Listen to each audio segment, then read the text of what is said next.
Quer dar um mergulho nas leituras? O Observador está a premiar quem lê além das manchetes. Temos um Kindle para oferecer por dia em observador.pt.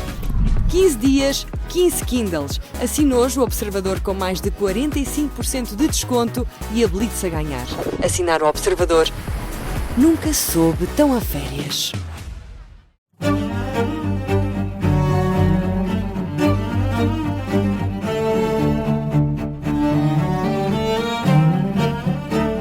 Este é o Querido Líder, o podcast da Rádio Observador dedicado à liderança, com Jorge Medeiros, consultor, e Milton Sousa, também consultor e professor na nova SBS. São eles os nossos especialistas residentes, têm muita experiência na formação de executivos e os nossos episódios abrem sempre com um sim chefe, não chefe.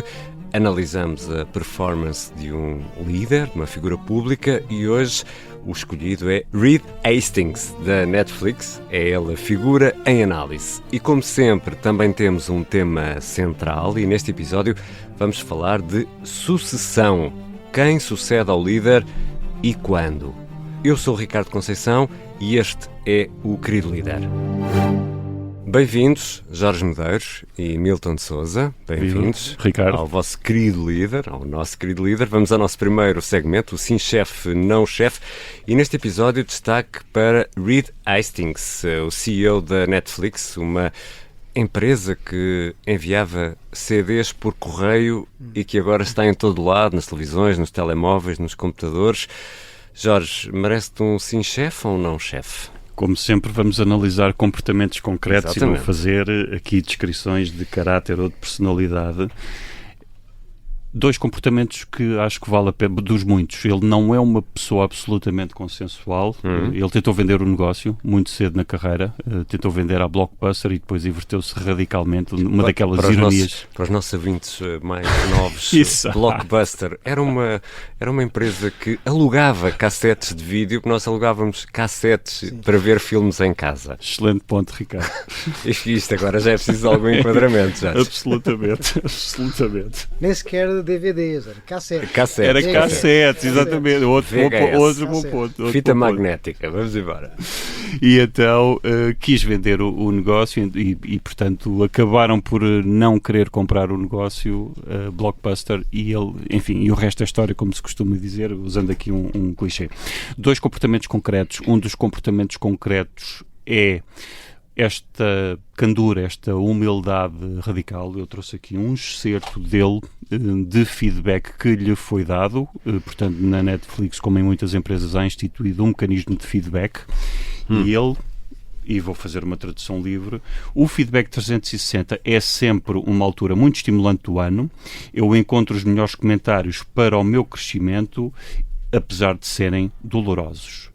Portanto, no espírito 360, muito obrigado por corajosa e honestamente me dizerem que, abre aspas, nas reuniões eu muitas vezes salto de tópicos ou passo apressadamente por eles, com impaciência, e muitas vezes retiro tópicos que estão da agenda porque acho que já não vale o tempo. Numa nota semelhante, tenha cuidado ao dar o seu ponto de vista, porque o seu ponto de vista pode abafar o das outras pessoas e pode sinalizar um alinhamento quando ele não existe. E agora, fecha aspas, novamente o Reed Hastings, é muito verdade, e o que é mais frustrante é que eu ainda faço isto. Eu vou continuar a trabalhar nisto e espero que vocês continuem a dar-me feedback desta qualidade.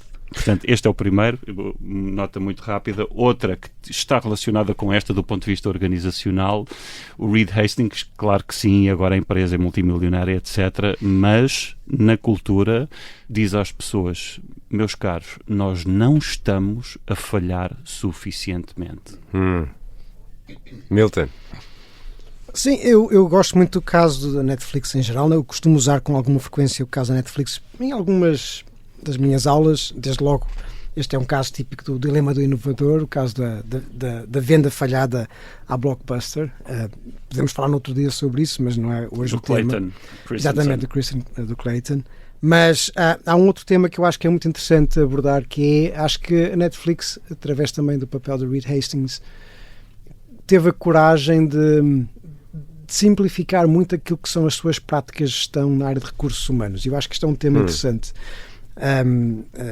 Porque a certa altura eles repararam que estavam a perder mais tempo nas discussões internas sobre as férias de X e de Y, ou nos salários das pessoas, naquilo que era o planeamento de todo o workforce, do que propriamente a cuidar das pessoas. E então acharam que era a altura, se calhar, de ser um bocadinho mais radicais na forma como abordavam a gestão de recursos humanos. Há um artigo que foi publicado na Harvard Business Review precisamente sobre isso, que é How Netflix Reinvented HR, em que eles decidiram partir do princípio que as pessoas são, por natureza, de confiança e que as pessoas podem decidir por si no melhor interesse da empresa. E criar um deck cultural, dando muita autonomia, de criar um deck cultural com 6 princípios base. Estes princípios são invioláveis e desde que as pessoas sigam esses princípios, nós usamos o nosso senso comum para decidirmos o que queremos fazer. Inclusive, por exemplo, uma coisa muito simples, não há dias de férias pré-determinados. Cada um tira os dias de férias que acha que precisa tirar.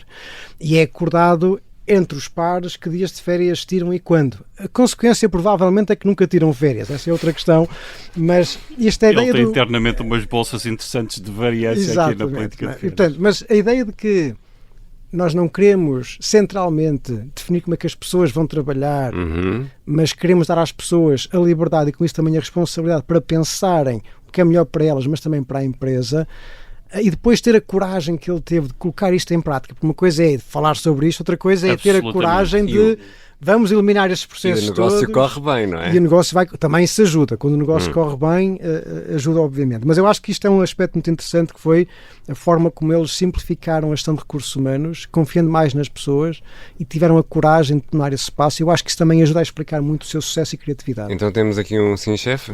Sim, chefe. Eu ia aproveitar aqui a política de férias. O Milton referiu isto. Isto é um tema fascinante da Netflix. E agora esta provocação é para ti, Ricardo, impromptu, porque a certa altura contrataram uma pessoa, um jornalista.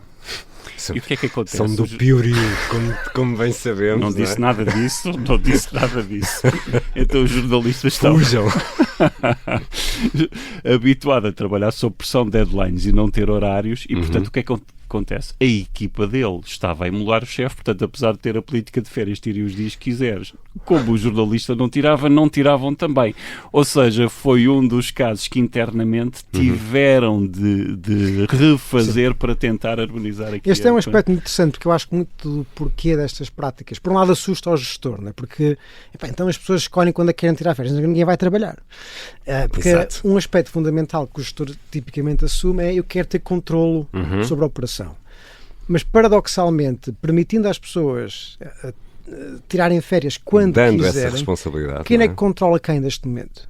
Não é o gestor que controla a pessoa, mas é os pares entre si que controlam uns aos outros. Ou seja, a pressão vem não de cima para baixo, mas entre os pares. E esta pressão é muito superior e mais difícil de ultrapassar que a gestão que vem de cima.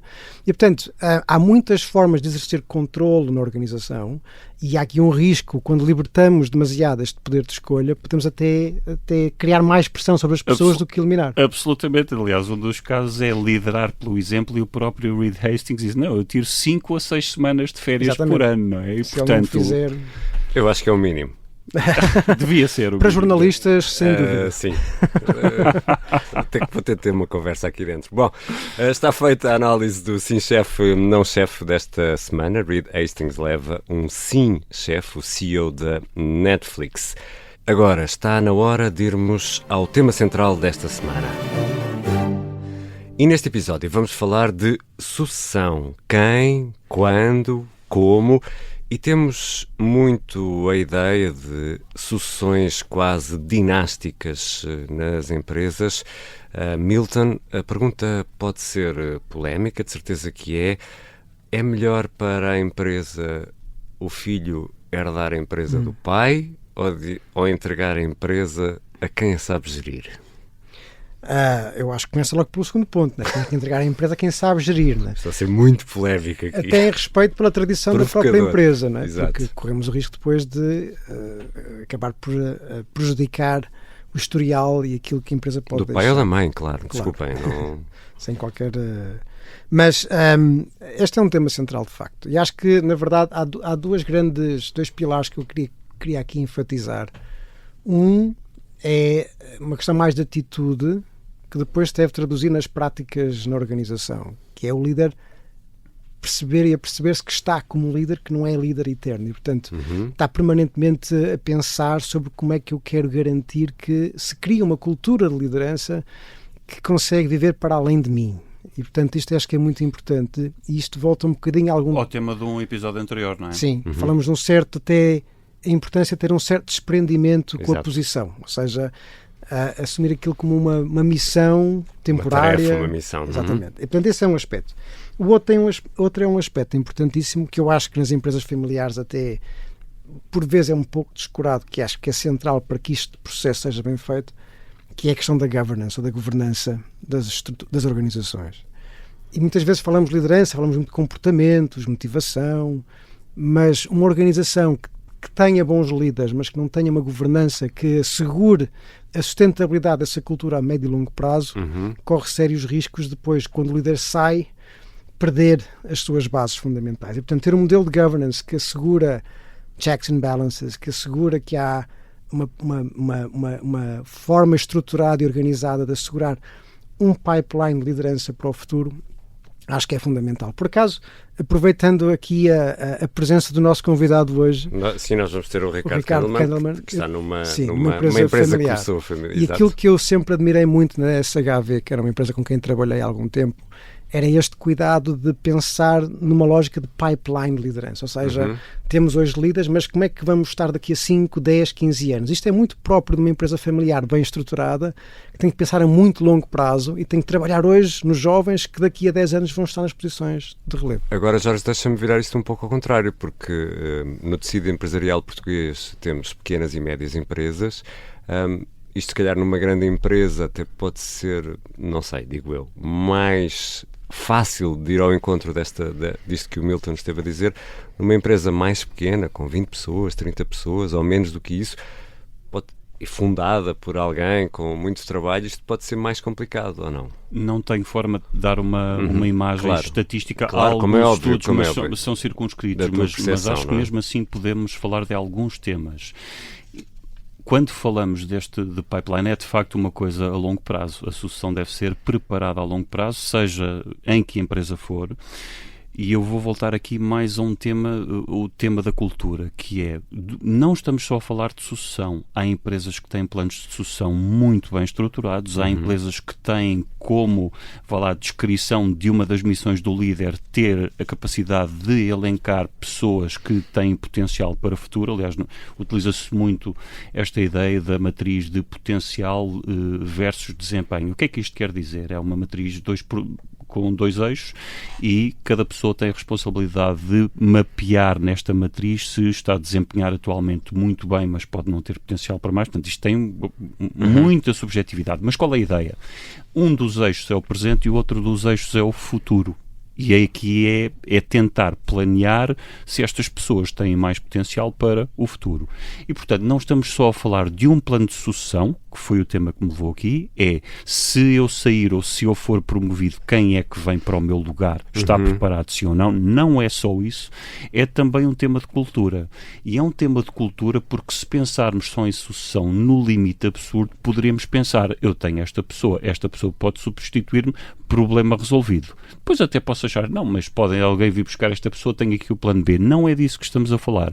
Mais importante do que isso é ter toda uma cultura em que a liderança eleva o desempenho, e quando estamos a falar de desempenho, não é só desempenho do trabalho, mas intelectual, aspiração intelectual de entrega de todas as pessoas.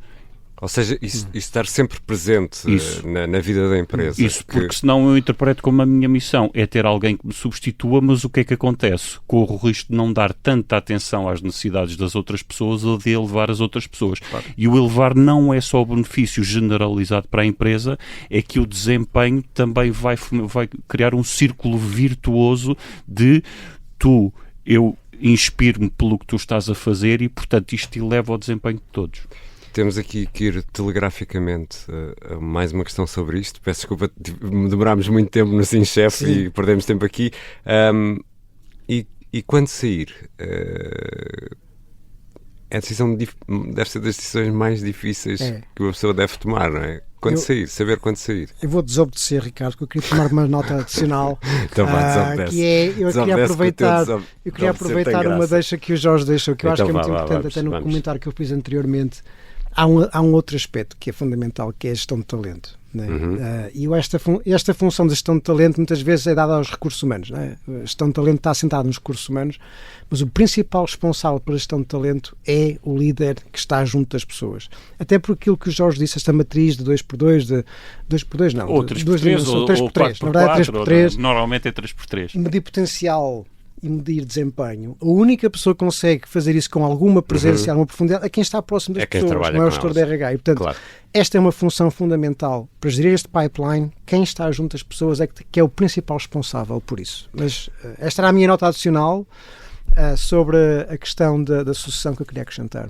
Fica a promessa de voltarmos a este tema mais à frente, no outro episódio. Jorge, tu querias fazer uma correção em relação ao muito episódio rápida. Anterior? Isso, no episódio anterior eu tive o cuidado de dizer, salvo erro, quando falávamos de carisma, foi Burns que identificou aquelas 4 dimensões de uma liderança transformacional. Exato. Na verdade, o James Burns contribuiu, mas este trabalho foi um trabalho de construção sobre o trabalho de Burns, feito por Bernard Bass e por Avolio. Portanto, fica aqui a nota, este é um espaço de rigor, aqui estamos. É isso mesmo, o Querido Líder é um espaço de rigor, rigorosíssimo, que já ficam dados os nossos conselhos dos nossos especialistas em formação de executivos, o Jorge Medeiros e o Milton Sousa. Por certo, vamos regressar a este tema da sucessão noutro episódio deste Querido Líder.